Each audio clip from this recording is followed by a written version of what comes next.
Hello everyone, मैं Rakesh artist are के आज आप सभी के लिए बहुत ही खूबसूरत ड्राइंग लेकर आया हूँ।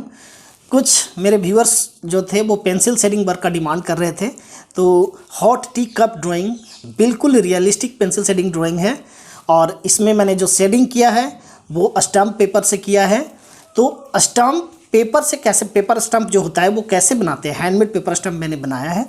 जो स्टेप बाय स्टेप बताया है वो आप सीखेंगे कि हैंडमेड पेपर स्टम्प कैसे बनाया जाता है और इस रियलिस्टिक ड्राइंग को कैसे करेंगे। तो आइए देखते हैं इसे कैसे बनाया जाता है।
तो गाइज कैसा लगा ये ड्राइंग पेंसिल शेडिंग वर्क, आप मेरे कमेंट्स बॉक्स में ज़रूर कमेंट करें।